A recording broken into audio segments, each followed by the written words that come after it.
What's up, guys? Welcome to the Buckhouse Podcast. This is our second episode, so bear with us as we go through all the learning curves of doing a podcast. But we're super excited. We're going to jump into a couple of topics that we have scheduled. I'm Johnathan Buckhouse. I'm a professional snowboarder, and with me is my brother, Benjamin Buckhouse, avid video game player. soon professional. Yeah. I can't throw out the word professional quite yet, but we'll get there. Yeah, we'll get there. Indeed. But yeah, we're gonna keep the intro short. We'll just jump into this podcast. Yeah. Before we just jump straight in, at the end of the podcast last week, we talked about sports betting. How did you come out on top with your sports betting from last week? I'm doing okay. Once again, I've been picking kind of just the favorites and doing a couple of dollars, like getting up my bank or whatever. But the Packers did lose to the Lions, and that hurt a lot. So I'm still floating around like $100 in my account, which is what I gamble each year with, anyways. So I'm doing okay. The actually the Bucks and the Avalanche are the only things keeping me positive in my sports betting. Indeed. My sports betting. How about you? Last week I only put like $5 in, and I think I just made the money back. So it is what it is. There you go. Yeah. So, from there though, let's jump into our first topic of the week, right? Of the podcast. So last week we talked a lot about what made you want to become a professional snowboarder, things like that. With this one, let's go ahead and ask, when did you realize that like YouTube was the path to take to become a professional snowboarder or to make that like your main career? Yeah. Okay. So I mean, in the beginning of the YouTube journey, I almost didn't really want to do it at all. You're the only reason why I started the channel. My little brother Ben, who I'm talking with, joined or moved up to the mountains with me and was like, "Yo, Casey Neistat and John Hill, these two dudes are absolutely killing it. We should make a snowboard vlog because like no one's doing what you're doing. It's like snowboarding every single day. No one's making snowboard vlogs. Like it could be sick." And I was like, dude, like I just want to snowboard. Like I'm not interested in the making content, but I already filmed a lot and I already got a lot of content. I would like post like Instagram photos and I would make a yearly edit. So I was kind of already bringing a camera out on the mountain a lot, but I didn't want to like commit to the vlog. But my little brother kind of talked me into it. I felt like, you know what, there's nothing like whatever. Like if I put a whole year into this YouTube thing with my little brother, worst case scenario, we get like a really awesome I get a bunch of cool videos of my little brother. I can always go back and watch these and enjoy them.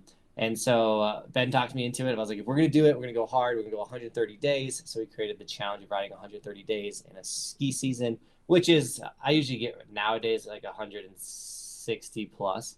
But back then, that was the most I've ever ridden. So we started the channel then. And after a full season of grinding and putting in the 130 days, we actually built an audience of 4,000 subscribers, which that was what, like 7 years ago, something like that. So like 4,000 back then was like, okay, like still like I was like, okay, this thing's got some traction. That was before the YouTube apocalypse, and so I was monetized from day one of having a YouTube channel. So like it made some money. I was like, okay, that could kind of be a thing or whatever.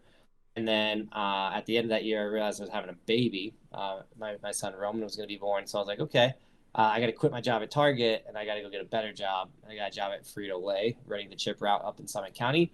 And that job was very demanding. And I rode the least amount of time I ever rode, which was 75 days in a ski season. And I was trying to make the content because I was like, whatever, we'll keep this YouTube thing going. And so that's technically season 2 of my YouTube channel. And that was the hardest year of my life. And I was like, this sucks. Like I'm not snowboarding. I'm making good money at this job, but like I live up here and I identify as a snowboarder. I have to go all in on this YouTube thing because I feel like this is the only thing where I can do what I absolutely love for a living, which is snowboarding. Got some traction, but the only way to do it clearly is to not work a job. It's just too much. It's too demanding to post content consistently and have a job. So I was like, I had like 8,000 bucks in my bank account. I was like, I'm just gonna go all in and like take the risk of like quitting my job. And I've say like wrote out a bunch of business strategies, what I was gonna do, and we can get into that another time. But it was, I think when I knew like, okay, YouTube's the path or why I want to do YouTube is when I in a way kind of hit a low where I was like, yo, this sucks. Like I don't want to do this job. All I want to do is snowboard and identify as a snowboarder. It's who I. It's like it's everything of me is like I'm a snowboarder. You know, it's the thing I'm the best at out of anything, and it's just like the thing I had the most fun doing. So when I didn't get to do it a lot, it really killed me. So I was like, you know what, we got to go for it. Yeah. No, I remember everything like as you're placing it out, and I love that you brought up John Hill because a lot of people don't know about John Hill and the impact that he actually had on the YouTube channel. It's Yeah, actually kind of funny because like Johnathan Buckhouse, John Hill, like I don't know, I don't know. I find it funny, but no, John Hill, if you guys do not know, is a professional skateboarder that does vlogs, and the way that I found him was through Braille Skateboarding, and that's like the largest skateboarding YouTube channel, right? They do how to stuff like that. And then Braille Skateboarding is sponsored by Andy Schrock's skateboard company. And then Andy Schrock's skateboard company then also was sponsoring John Hill, and like John Hill was all around all the time, and so that's how I discovered his YouTube channel. And he's essentially doing what Johnathan was doing, where it was like a little small story of his day or whatever it was, but instead of snowboarding, it was skateboarding. So he was like traveling around the world, skateboarding at different skate parks, or working on certain tricks, or just you know just going about his life and just vlogging it. So that's where I got the initial idea. And then Johnathan also brought up Casey Neistat, and Casey Neistat just showed the potential that you can get from vlogging. And if you don't know who Casey Neistat is, and even if you're not into vlogging, you need to subscribe to his YouTube channel. Casey Neistat makes like the highest quality YouTube videos you will ever see in your entire life. So yeah, he makes incredible YouTube videos, but also like I wasn't the biggest fan of John Hill, or like I like maybe saw a couple of his videos, but Ben was really like this dude brings me a lot of happiness. I really enjoy his vlogs. And then it's funny though because now, like in this current day, like I'm a huge fan of John Hill, and I actually consume a lot of his content. And it's funny because I look at John Hill as a this is what he does in skateboarding, this is what I do in snowboarding, and we're very similar. Even though his channel is much larger than mine, still, it's just like I kind of picture myself as like the John Hill of snowboarding, if that makes sense. And but yeah, like Ben was the one that was like this dude right here, and Ben actually really like put me on to John Hill, which was cool. yeah, what I find funny is you and John Hill are actually extremely comparable. And that wasn't intentional. That was just like by nature. You guys were extremely similar. Both insane work ethics, both like just driven to make things succeed, but also like the positivity that John Hill brings to his YouTube channel is something I see with you, right? Because he created his own brand. And once again, this is eerily similar. None of this was copied. I promise you that. Literally. It's just eerily similar. So after Jonathan did the whole like keep evolving, John Hill created his new company called Progress Daily. So maybe John Hill took some notes from you, bro. I don't know. Progressing, evolving. I don't know. It's a little Yeah. similar. Yeah, but no. So John Hill, his brand is keep or Progress Daily, and it's just the mindset of like making sure that you're progressing daily, keep evolving, like getting better, and so genuinely, like like you what was that? It's not just in your sport. Like keep evolving, not just skateboarding, not just snowboarding, but in life. Like my keep evolving is like I'm evolving as a human, as a father, as a snowboarder, as a YouTuber, and I think John Hill has that same mindset as like keep evolving. You know, he went from New York to Texas, and he just got married. Like he's progressing through life, and I think that our mottos kind of mean the same thing in a lot of ways, where it's like it's not just get better at one aspect in your life. In order to get better at one aspect of your life, you got to get better in all aspects of your life. No, Sorry to pitch. exactly. And this is something that you and I talked about the other day, but for the listeners, just the whole concept of like your only competition in this world is you yesterday, right? Yeah. Like that should be your only competition. That should be the only thing that you should. I don't even want to use the word compare because I don't like comparisons, but uh like that's the only thing that you should be focusing on is being better than you yesterday. Keep progressing, keep evolving, being better than you yesterday, and that's like the biggest. Uh, like that's just how you can be better at life, right? Going to the gym harder, doing all that. I like the saying too, like the 1% better every day. Like Oh it's yeah. really hard to get really good at something in a day, or like an action sport or YouTube or anything. But every day, if you get 1% better, literally every day, like no days off, but every day you're doing something, a small step forward, whether that's only posting one short form content on your platform, whether that's just replying to comments, as long as you did one thing, literally one thing, you got better that day instead of doing absolutely nothing. So whatever you want to do in life, whether that's a sport or content or gaming, as long as you do one thing each day to get better at it, that's how you're going to have exponential growth over years. So many people look at it in a sprint mentality instead of a marathon type. You know what I'm saying? This is getting kind of cliche, but like it's taken 7 years to get where I'm at with YouTube, and I feel like I'm just starting to figure some stuff out, and like I can't imagine what it's going to be like in 10 years. Because every day it's just one little thing I'm improving on each year or each No, day. no, 100%. It's funny that you mentioned the 1% better. So, with me competing in Halo, I was like kind of the team captain for everything. And we oftentimes, like most of the time, you just use phone numbers to like keep everyone connected, right? Because that's just the fastest way of communicating. And most people have their phones. Not everyone has like Discord open, stuff like that. So, um, we have group chats, and with Apple, you can rename group chats to like whatever you want, assuming everybody in the group chat uses an iPhone. And my one of my group chats with one of my teams was 1% better, and it was the concept of like if you're getting 1% better every single day, it's only exponential, Yeah.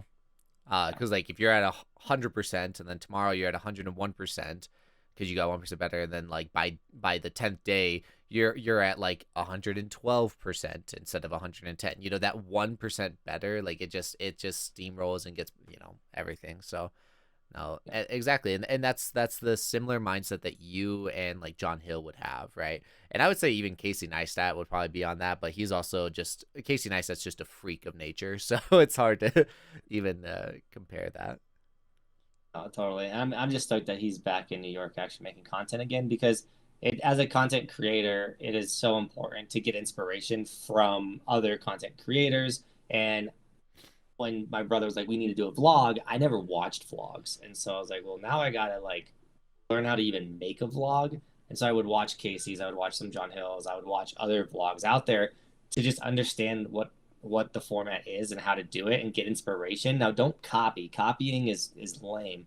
But being inspired by someone and seeing something and then putting your spin on it is so healthy and so good. So if you are a content creator out there, find someone that you like their content, be inspired by it, don't copy it, but like get your version of it and go with it. Because the other thing too is like no one wants two Casey Neistats. They want Casey Neistat, and then they're gonna want someone that's someone else. But if you can have a style like Casey, but it's your spin, it's your personality, it's all of you, it's gonna do better than if you try to be Casey Neistat number two.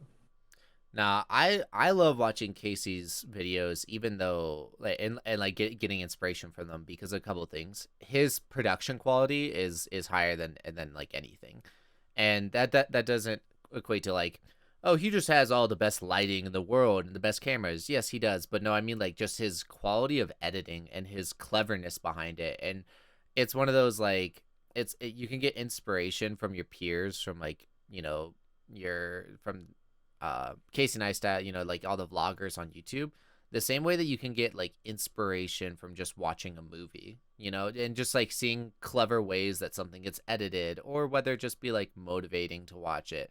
So that's one reason why I love watching Casey. And I've tried to incorporate some of his stuff into like my content, which is so drastically different, video games and just like daily vlogging in New York City. Like they're drastically different, but you can still like just get those snippets, and it's not copying, it's just a different perspective. Oh, totally. Yeah. I was more just implying like you got those like Mr. Beast copycats now, where they like Oh literally copy the video verbatim, the lines verbatim, just with less money. So what's tough is like what I loved about Mr. Beast, and I've briefly talked about it with you a little bit, but um so Mr. Beast is the most obsessed content creator I think we've ever seen. And I mean, he wants to fully immerse himself in content creation. He wants to fully immerse himself in YouTube, and he went as far as like he was saying Logan Paul 10,000 times in a YouTube video. He just sat there saying Logan Paul, and like that was one of his YouTube videos, and it went like viral, whatever. Call it luck, call it whatever. But after that, he got a group of his friends together, the same group of friends that he makes videos with today, and he just put them in a room, and they just sat there studying like every YouTube thumbnail, every viral video, every video that's doing well right now. They sit there and they analyze the videos to a T of like, you know, what the thumbnail looks like. Why does it look that way? What colors are they using? Then it's like what happened in the first 5 seconds of the video, what happened in the first 10 seconds, what happened in the first 30, what happened in the first minute. Like they sat there analyzing every single video, and they essentially created, like figured out YouTube's algorithm of what makes things popular, and mastered it, and then turned that into Mr. Beast. And then now everyone's just like reaping all of his hard work of like sitting Yeah, there. I'm happy he did that because I personally would not. No, that's not. I'm not into content creation that much, but also having a family makes levels of obsession like that almost impossible, especially when like you don't have a family yet, but when you do have a family, I really want to hang out with my kids, and stuff like that. So, but it is nice listening to any Mr. Beast podcast and him sharing information like that and understanding like, yo, like brighter thumbnails do better. The first 10 seconds of your video should be brighter. It's going to do better. I know I've gotten a lot of tips from Mr. Beast just sharing his stuff and helped out a bunch.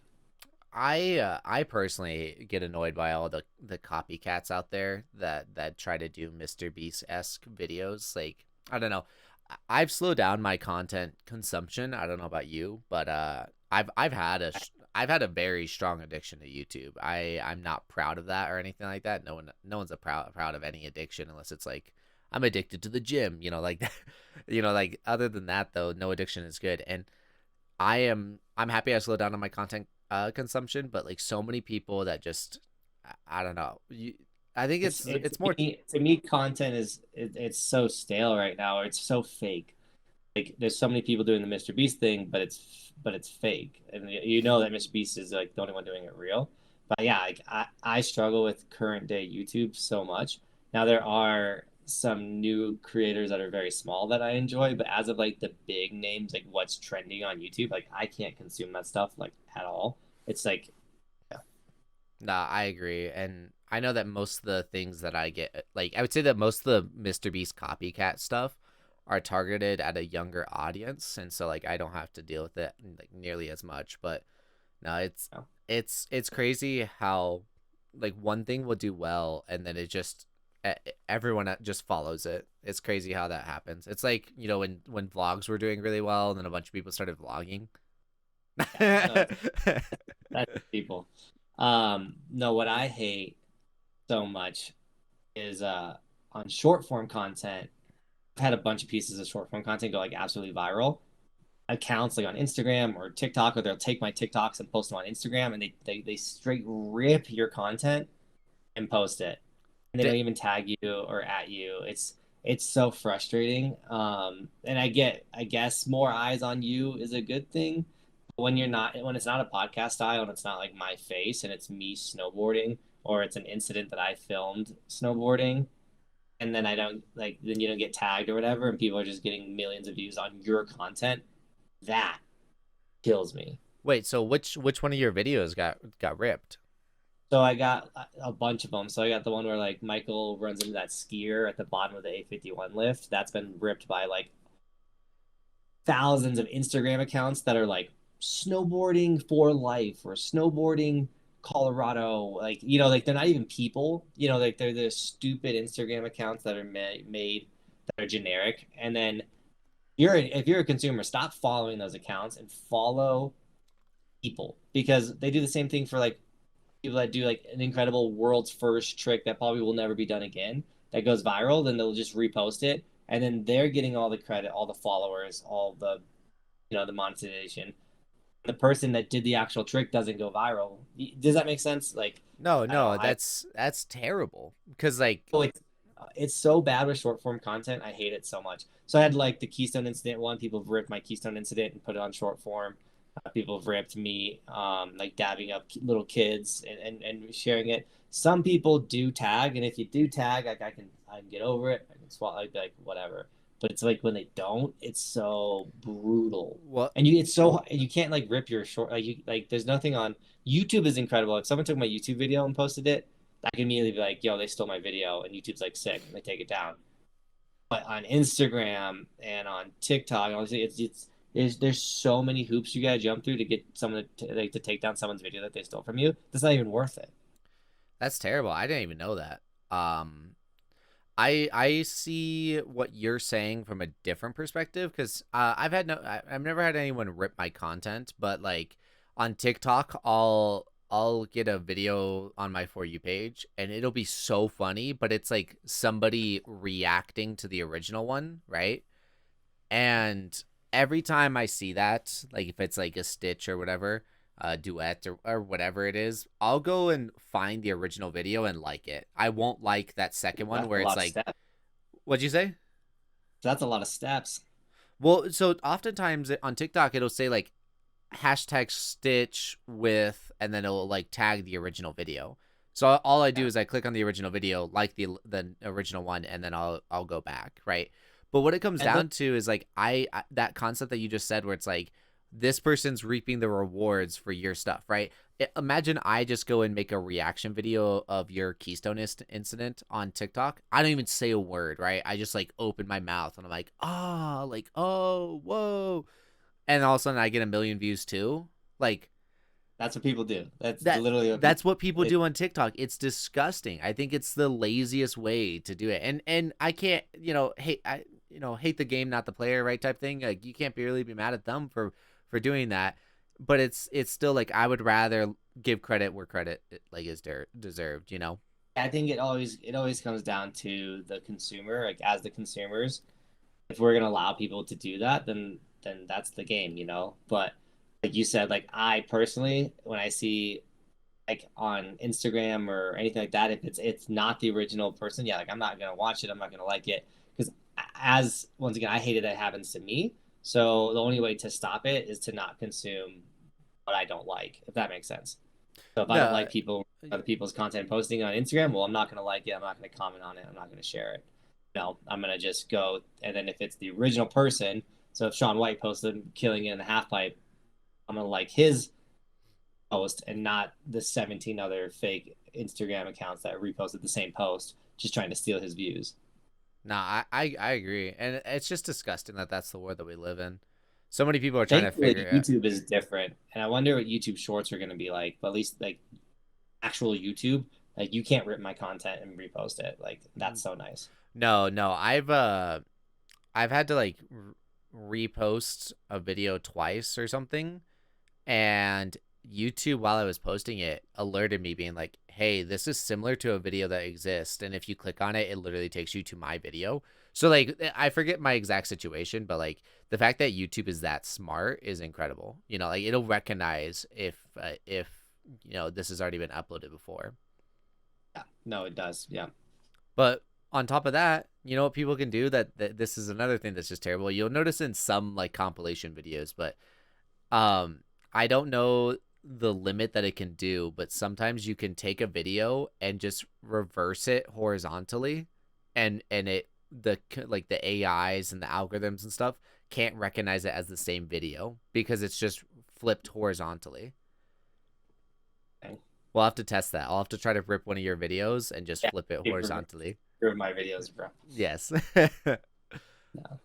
It is what it is at the end of the day, and just you can't focus on what other people are gonna do. You just got to focus on you and what you're doing for that 1% better each day type thing. And um, the people are gonna do what people are gonna do. Yeah. No, I agree. It's just frustrating because like I don't know. Morally, I see it wrong, and I know what you're thinking. Morally, you think that TikToks and reposting stuff is wrong. I don't know. Like, it's just like stealing somebody else's content and stuff. Like, I think it's morally wrong. So I always struggle with that type of stuff. I don't know. Maybe I'm just a good person. Well, for me, it comes down to work ethic. I want everyone to win if they're willing to put in the work. If you're not going to put in the work, I don't think you deserve to win because I work very, very hard.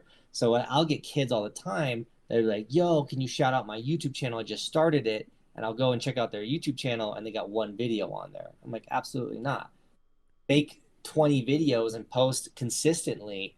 Then I'll think about being like, yo, check out this dude. He's putting in the work. If you're putting in the work, I'll give you a shout out. If you're not putting in the work, like why? Like that looks poorly on me if I'm just check out this person, check out that person. Then when I finally do say, yo, this kid in Minnesota who's absolutely posting 3 shorts a day and working his butt off and trying to get new tricks, and that actually has weight. When I tell people to go follow him, they actually show up and they actually follow him.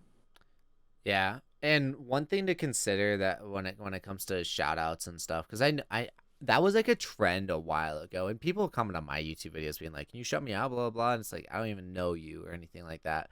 But like Johnathan doesn't go around asking for shout outs, and I don't even know him. Like I don't even know if he does, but I just know that he doesn't. And the reason being is because like a shout out is just a free handout, and like that's not what people with good work ethics look for, right? Like what And you don't want it because it's fake follower. It just inflates your following. So if I was like, let's just say Mr. Beast shouted me out, and all of a sudden I got 20,000 more new subscribers, I will look bad on my YouTube because now I have 20,000 more people that aren't going to watch my videos because they don't snowboard. I only want skiers and snowboarders to subscribe to my YouTube channel because that's the content I post. And I don't want to have this massive subscriber count and get 1,000 views a video, or you know what I'm saying, like a lower view count, but have a massive subscriber base, because then that just makes your channel look worse because your engagement is so low. No, exactly. But on top of that, there's a difference between a shout out and like a genuine shout out, you know? Like when you're giving a shout out to the ski doc, right? It's because the ski doc does a good job. It's because the ski doc is putting in the work. It's because the ski doc is Well, and actually doing what you're doing, you know? he's in my community. So like Michael, the ski doctor, he owns a mobile tuning business up here, and he films for me a lot. He'll probably come film like 3 days a week when we go snowboard. And so he's in the videos, he's making them better. He's being a part of my channel and my community. So then when I tell my community, hey, Michael's got this business, I know you guys have this need, he has the answer to the need, hit up the ski doctor. And then they do. And like 70% of his business comes from my audience because he's in the videos, he's making them better, and people want to support him. Yeah. No, 100%. And like that's a a shout out that's like actually recognizable is it weighs so much heavier than a shout out where it's just like if Jonathan were to just be like, "Yo, check out Ben's YouTube channel," like no one I've actually asked you not to do that because like it's Because then your chat gets full of people asking about me. well, it's not even that. It's one of those like our content is drastically different, and on top of that, it's like it's it.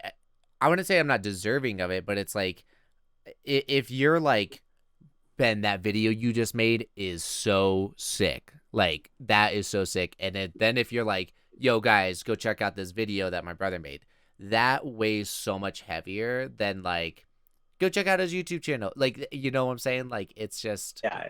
It's like you don't want a handout, you want to earn it. yeah, You don't want you don't exactly. like, hey guys, I have a brother. Go follow. Like Mr. Beast did with his little brother, and like basically gave his little brother like a YouTube channel. I don't even think they make content anymore. But like, I get that because like I also like want you to go through the process of building it and and like not earning it. Not saying you don't earn it. You know what I'm saying? But you get it. Like no one wants a handout. No, I don't want I never want to have that like that what's the I don't want you to hold it against me or anything like that. And you're not that type of person, but it's still just like and this is for everybody. If you want something in the world, like you should want to do it yourself. Like I want to build this YouTube channel that I have, and every subscriber that I have is a subscriber that I've earned myself, and I'm thankful for that, you know. Um and that you just take more pride in it, you take more care of it, you know. I want to see this succeed more than anyone. And I don't want, like, if I get a handout, now it's ruining it. Like, okay, so this is a different side of the content, or like topic, but at the same time it's similar. Have you ever cheated in a video game? And I don't mean competitive, like player versus player. If you're cheating player versus player, you're lame. But like in Tony Hawk's games, have you ever like used any of the cheat codes or anything?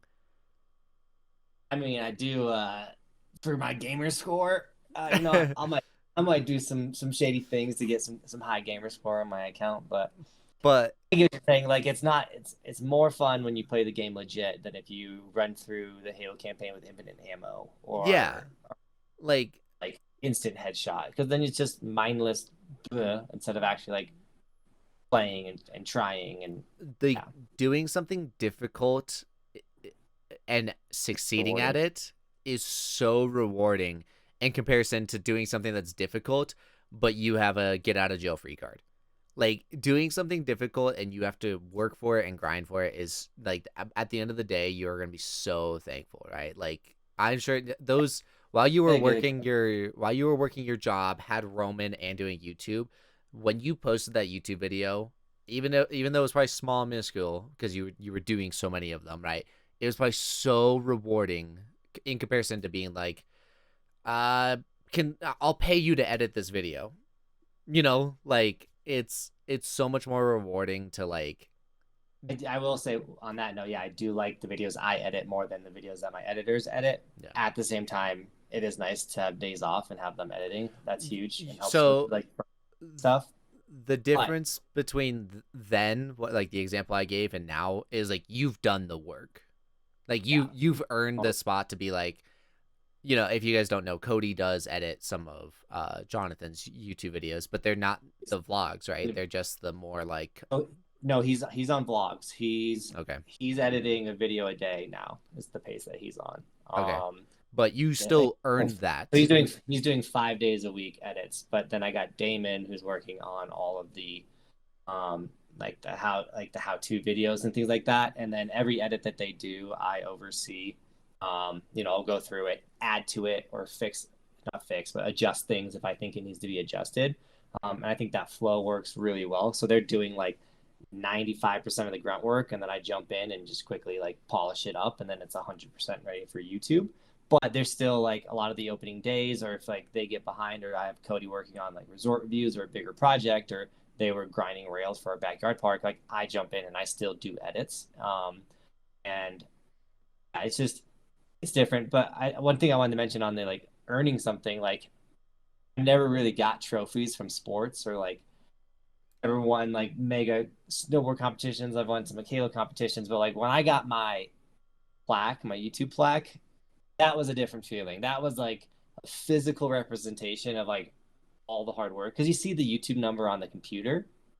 When you see it on something that was like printed for you, given to you by the company, that that was like a big like moly. And I feel like the 100,000 subscriber plaque is going to be way more mean way more than the million one. I could be wrong about that, but like that's the first one. You know, that's like the holy crap, we did it plaque. I don't know. So I can't speak to it because I don't have my my 2,354 subscriber plaque yet. They mentioned that they were sending it in the mail, but I do think that when that moment hits you, like, I think it's going to be a very emotional moment for you, for that million subscriber plaque, right? Because like the 100,000 was it's you talked about, it's not a sprint, it's not a marathon, you know, it's not a sprint, it's a marathon. And although 100,000 is still not a sprint, that's still more like marathon. Once you get that million, bro, that's like, I don't want to use the word finish line because it's not, but it's like, that's like marathon type stuff, you know. That means that you were doing good stuff, and for so consistently and so long, that you reach that moment, you know. And I'm excited for that moment. for you? I know, and no other snowboard channel, literally no channel for snowboarding on the internet has a million subs yet. Yeah, So obviously, I'd love to be the first. There's a couple channels that are beating me, um, but not because of we're not making content that compares or anything like that, but just because they've been doing it longer. We're making strides. We're working real hard to try and hit that million first. And if it happens, sick. If it doesn't, oh, whatever. I'd rather have the goal than not. yeah. Do you have a goal at the moment for your subscriber count, or is it more so just like, Yeah, we're going for 300,000 this season, okay, and we're doing good. So we're posting 2 videos a day, and like a how-to or like a short form content, and then the vlog style, like the bigger video and later in the day. And we're getting double the views than we were at this time last year. It's hard though because I think we don't have any shorts going viral, but like shorts do kind of inflate that number slightly.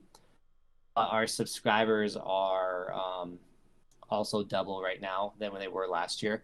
So we're on a good pace, and like this, I personally feel like the hype for the ski season in this moment is less than it was last year. But last year, everyone was just getting out of COVID, like they're finally becoming free. So there's so much hype around, like I need to go and ski and snowboard. Like there's so much behind it, and this season is kind of trailing to what it was prior to COVID, if that makes sense. Like this still hype and everyone's excited, but it's not as manic as it was last year.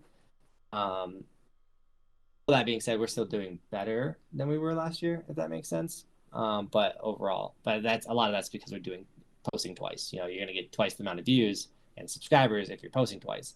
That's also kind of why we're doing that.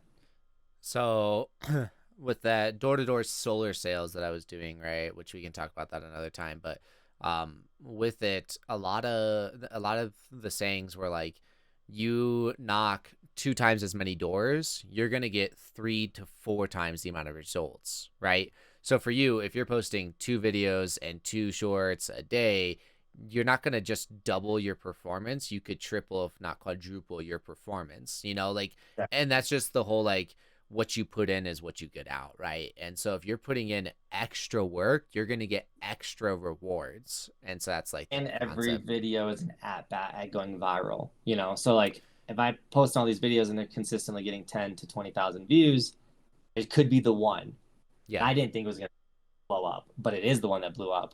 And all of a sudden it hits 500,000 to a million views in the season, which also brought in 30,000 subscribers and things like that. So I'm excited too because I in all the previous years I didn't really dive into like the educational content. I would make some here and there, but like we have so much snowboard education content coming out that I'm excited for that. And it's kind of led me to this like idea of like I kind of want to go get like instructor certifications and also hire a snowboard coach at the same time to like help me improve.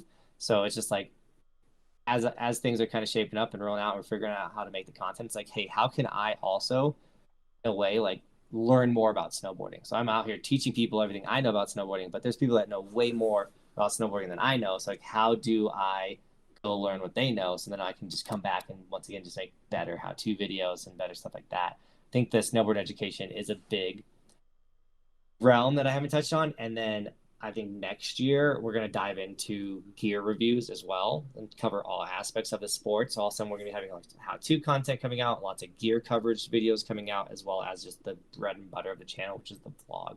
So we're just going to cover all spectrums of the sport.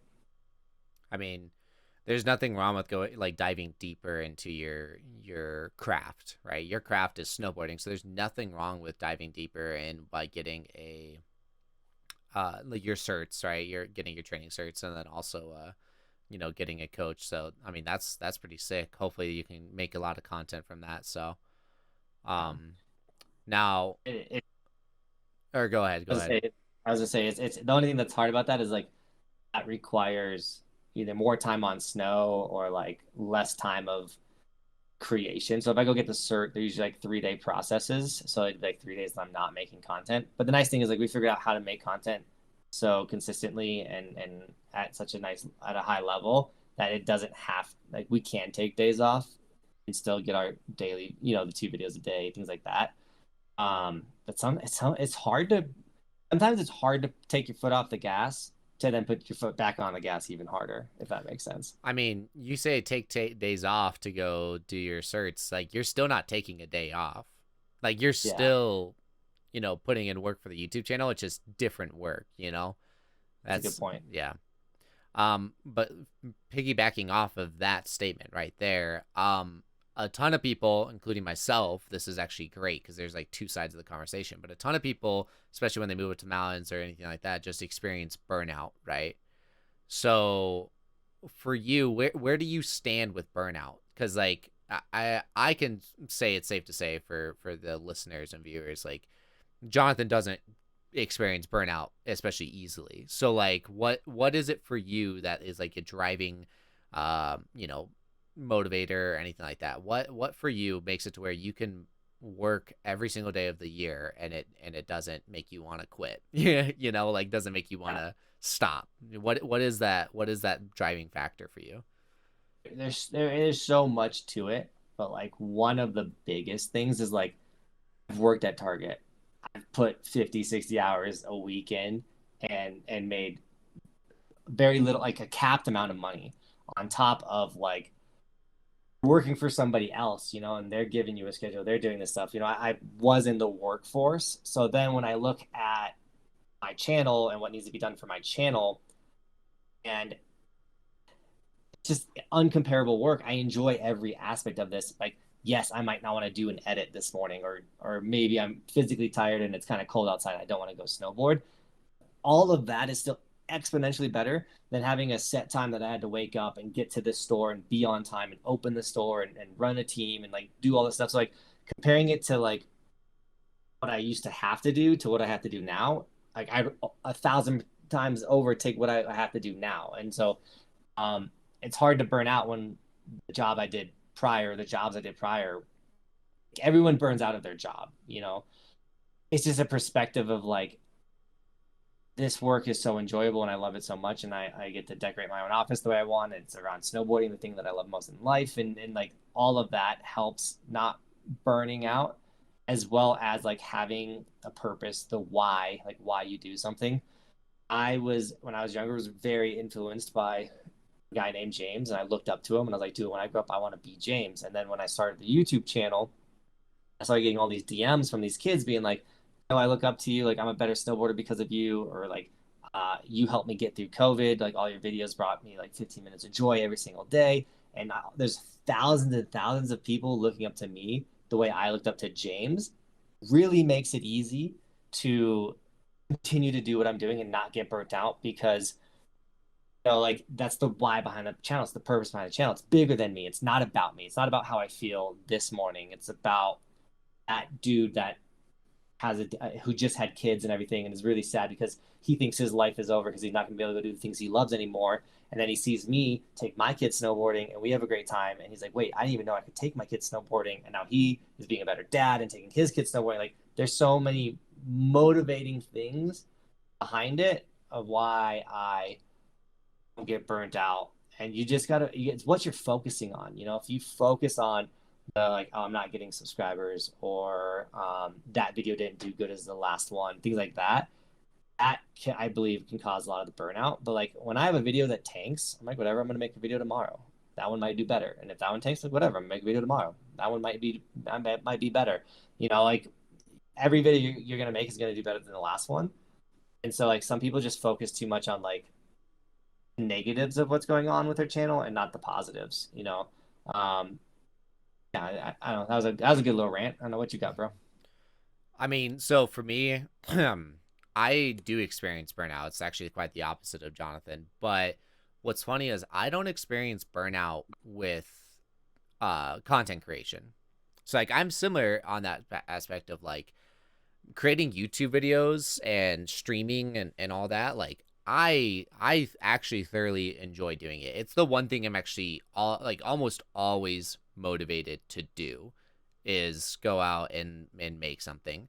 But what I do struggle with a little bit is like you and I have talked about like what YouTube videos to make for a video game channel and stuff like that. I have noticed that if I don't feel passionate or if I don't love the idea of the video, I I don't want to, like, I'm not going to have that motivation to do it. Like, I have to have that like passion and love behind that exact video in order for me to like be immersed into it. So as an example, which so long story short, I was a channel called Bennington. I changed it back to My First Instinct, which used to be my old name. And when I made that announcement video, it's like a 2-minute video. And oddly enough, the way I thought of the script for the video, the layout of the video, how I was going to edit it, how I was going to record it, all that stuff, I was literally in Orlando. I just finished up my Halo tournament. My girlfriend and I are in Orlando, going to Disney World, and during that time was when Hurricane Ian hit. So I was actually there for a hurricane, which was quite interesting. And I'm in the shower, and I literally was like, I just thought of the greatest YouTube video for like how I'm going to announce to go back to My First Instinct. I like literally like I thought of everything right there in the shower. I immediately grabbed my iPad. I started writing notes and like exactly how I was going to do it, how I was going to record the B-roll. I literally filled it all out right there. There was so much passion behind it. When I got home, I spent 8 hours on a 2-minute video because I was trying to perfect it. So like that's what that's where my like burnout doesn't happen, is when I'm like so passionate about it in that like it for that one YouTube video. And so it sounds like, well, you're experiencing burnout because you're only passionate about like certain things. That's the thing, is it's continuous. Like I even the little YouTube shorts that I make, like I still feel passionate about those. Where I experience burnout though is like, have you ever heard of the dip, bro? Have you ever like it's called the dip, and you experience it like all the time in life, and what it is, it's like the point of like quitting or continuing. Are you familiar of this concept at all? I call it hitting the wall. Yeah. It's like with snowboarding, like you're getting better, and then you kind of plateau, and you're like doing the same tricks, and you're not like unlocking any new tricks, and then all of a sudden like you just got to sit in that, like, you're in front of that wall for like a hot second, and then eventually like you break through that wall, and then all of a sudden like 30 new tricks or like skills just unlock, and then you get to move forward, and then once again you're going to hit another wall. But the people that are willing to consistently sit there and bang their head against that wall and consistently try to get better and just keep doing it and keep doing it and keep doing it are the ones that break through those walls and get better, where most people are like, oh, there's a wall here, I'm not getting any better, I'm over this, I'm doing something different. Yeah. So however you envision or compare it or whatever, however you envision that wall slash dip, what it is I'll explain it like the dip. You're moving in a positive direction up, and then you get like this peak of like early success or just success in general. And then all of a sudden you either plateau, like Johnathan was explaining, or you kind of like have some downfalls. And so you fall into this like bottom, like kind of bottom of a hill dip, right? It's just a dip in your journey. And when you're at that lowest point of that dip, you'll have a moment where you either am like, I hate this, I'm going to quit, or I hate this, but if I just break through a little bit more, then you like what's next is massive, right? And it's proven that like you go up that hill, you're at the peak of it, now you go down to the dip. If you break through, you're going to blow up bigger than that last peak, right? You're going to be in a better situation, right? And Literally sounds like my YouTube analytics. What'd you say? Your YouTube analytics? Yeah. Yeah, well, just because like if you go over the last 7 years or 6 years, the views peak in the winter, and then they tank in the summer, and they peak in the next winter. So there's like the lull, the dead time, and they peak in the next winter, but they're always higher than the next. So if you like look at my YouTube analytics, it's like taller, Yeah. taller. But there's like peak, completely dead, peak, completely dead, peak, So completely dead. if you look at a graph of like a millionaire's life, right? It'll look like just a straight line moving up. But if you zoom in, like to all the way to the where that line actually looks like, there's a bunch of ups and downs, ups and downs, ups and downs, ups and downs. If you look at the stock market, it'll look like a straight line going up. Crypto account. But it's like if you look at a stock market, it may look like it went straight up, but you zoom in, there's like a ton of ups and downs in it, right? So where I struggle burnout is oftentimes with work and like my actual job, right? The actual job. And um I think when I'm in those low points, I and this is something I'm literally discovering like within the last couple months, right? Like it's literally this is why it's so fresh in my brain and everything, but when I'm at that low point, I allow myself to think a little bit more emotionally than I traditionally do, right? I consider myself a very logical thinker. So when I'm at those low points and I'm thinking very emotionally, especially when it comes to money, because money is very personal, it's very impactful on people's decision making, right?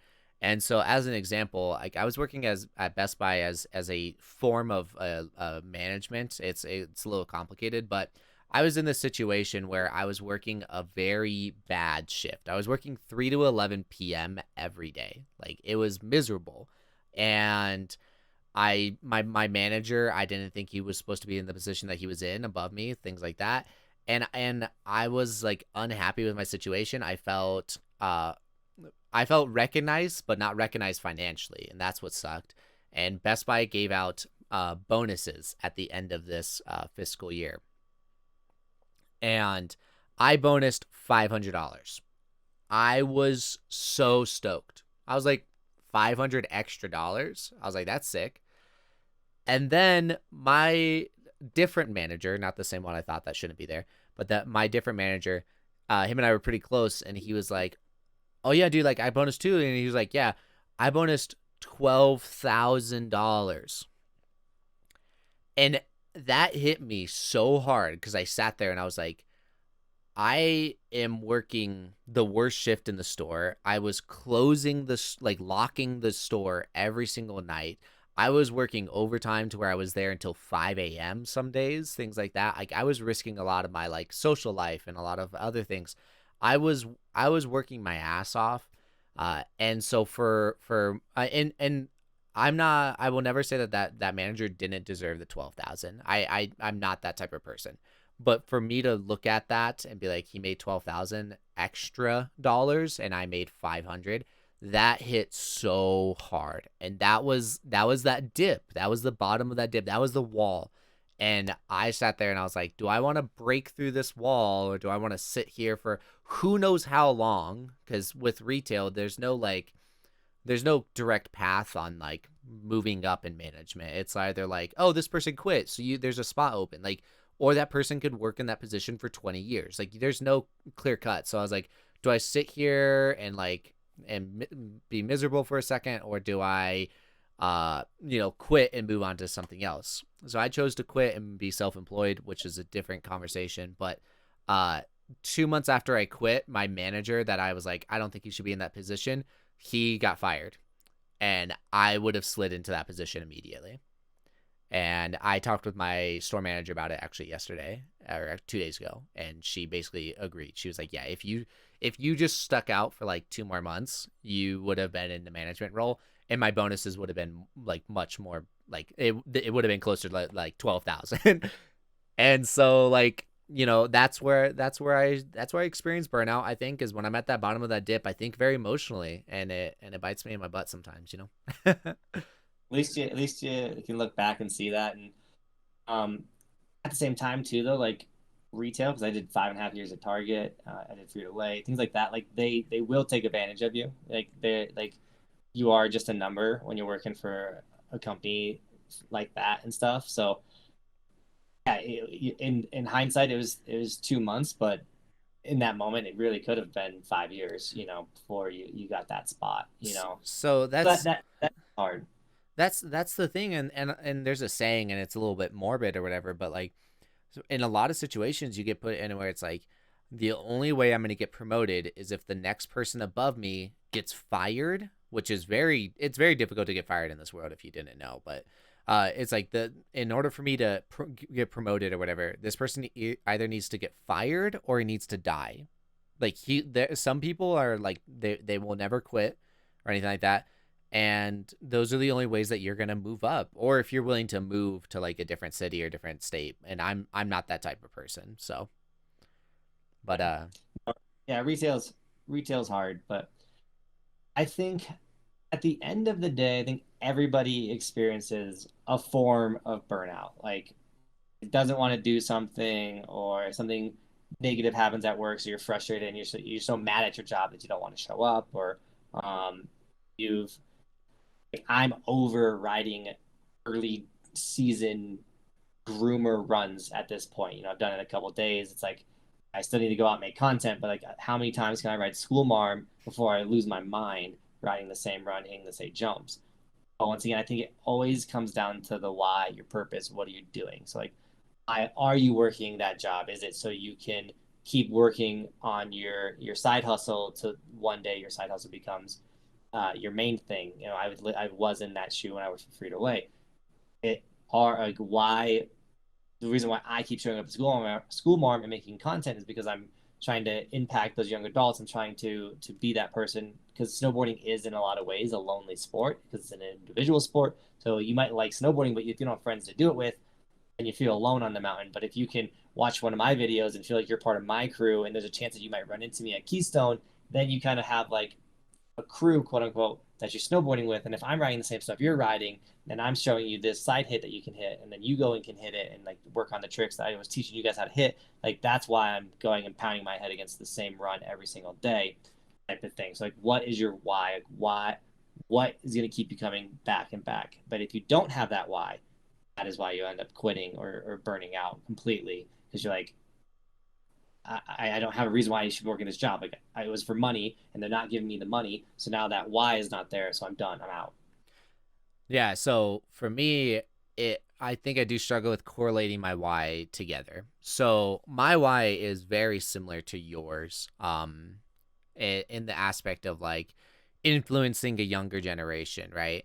Um, I have a lot of experiences in life, a lot of dark experiences in life, and if my why is essentially, I would like to influence the younger generation in a very positive way to show that if you are in dark spots, you can get out of them. And a lot of the people that are my consistent fan base, right? Um, you know, I wouldn't say I don't pity them or anything, but it's more so like I can tell that some of them have been through a lot, and I can tell that some of them have been through a lot in their everyday life, whether that be being bullied or whether that be depression, whatever it may be. And if they can stop by my stream for 10 minutes to 30 minutes to an hour or however long they want to stay, and if that time that they spend with me is their escape from reality, escape from their darkness, whatever that is what brings me joy, and that's what brings me happiness. Is either from a comedic standpoint or from a skill set, I like to be that escape for people, right? And be a good influence on them. I talk a lot about like finances with my chat and things like that. So I thoroughly like that. Like I said, like that influence that you have, right? Being the James for your fan base. Like I have a very similar why in that aspect, but sometimes I let work or whatever like overcome that why, and that's something I'm actively working on. So I'm aware of the situation, but it's like that's where I stand with it. Is like even right now, I am so lost on what I want to do work wise. And I was telling my girlfriend this. I was like, there's two things I'm not like lost on right now. Number one is the YouTube streaming stuff like that. Like I am not lost. I know where I stand with that. And then number two is her. Like I know where I want to go with her. So other than that though, I'm so like right now I'm working part-time at Best Buy, part-time solar sales, and then I go thrifting on the side, and then I'm still doing the YouTube. So I'm like, what do I want to do to give me the best avenue in this moment? So it's tough. It's tough being in my spot right now.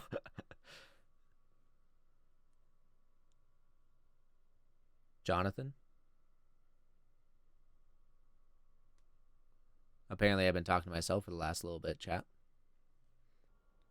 He texted me, I love you. I meant lost. I don't love you. So I dropped the call a little bit, but Ben filled me in on all the stuff about his why. And at the end of the day, I think it is important to make sure that you're constantly remembering why you're working this crappy job or why you're making this content or what's making you show up every single day. And you I think writing goals down or writing it down is a great way to remember because it is so easy to get stuck in a rut or stuck with your head down and just kind of I don't know, just putting your head down, getting stuck. But also what Ben was saying too is like he loves, and part of his why is that giving someone 15 minutes or an hour of enjoyment or like positivity, and like that is another thing that I absolutely love. And the way I always looked at a video was like, yo, this video can tank, but if it can get one subscriber and that either changes his life or he comes to my summer camp or he snags a sticker, like that video was worth it. It doesn't need to hit a million views, it just needs to impact one person. And if you start looking at views like people, if you get 500 views on a video, that's an incredible amount of views, because if you put 500 people in this room right now, like it'd be exploding. That's so many people. And I think people create content, forget that view count are real people. Like that's a lot of people. If I get 30,000 views a video consistently in the winter, that's 30,000 people. That's a bit more people that live in the city that I live in, all checking out my video. So it's cool too. I always like to think about my subscriber count and how I could like fill up NFL stadiums with subscribers. So like I went to the Bronco game the other day. I was sitting in the stadium. I'm like, I have more subscribers than people are at this football game right now. That was kind of a cool feeling. I think that's an extremely healthy way of looking at it, because it like the subscribers are people, the views are people, right? Because it very like humanizes what you're doing, Yeah. and you're getting on a healthy week, right, on average, what, 30 to 60,000 views a video, or like whatever that number is, right? I'm at 100,000 a week right now. So 100,000 a week. So yeah, it depends on the video. So 20,000 on average, blah, blah, blah, whatever it may be, right? Let's just say though, you're doing 100,000 a week. That is massive. Like like a TED Talk, right? A TED Talk probably has like 1,000 people. You're doing 100 TED Talks a week, bro. Like, Yeah. and those people are focused on you. Like that is such a crazy like thing. Like the influence that you have on those people is crazy, and that's why they call us influencers, whatever. But like the whole like leave the world a better place, things like that. Like that is, I think, very similar to what our whys are. It's like we want to put a positive impact on somebody's life as much as we can, whether that be every day, whether that be they stop by our channel once a month, whatever it is for them. Like just leaving them off on a positive note is like that's like I think that's Well, one part of our why. and like the industry, so like at least for my industry, snowboarding is it's big, but it's small. Snowboarding and skiing is big, but it's also small. And so there's so much opportunity in skiing and snowboarding. And so I'm in a position now that I get to shape the thing that I love most in life in a positive light. Snowboarders aren't these dudes that just party and drink and they're kind of dirt bags. It's like, no, I'm a family guy. I still, um, like I'm a positive influence on society, and I snowboard, and you can do that too, or you can be a dad that shreds and stuff like that. So yeah, it's super awesome. But I think this is a great topic to end on, and obviously we got so much more to talk about, and that's why this is a podcast that we're going to be doing weekly. But my kids are awake; I can kind of hear them screaming in the background, so I'm going to have to jump off this stream. No, totally. Let's end it here. Thank you all for listening. Thank you all for watching, however you are consuming our content. Subscribe, like, comment. We're gonna start doing Q&As and things like that, so give us some comments, okay? But yeah, this is the Buckhouse Brothers podcast. We'll see you guys next week. Peace.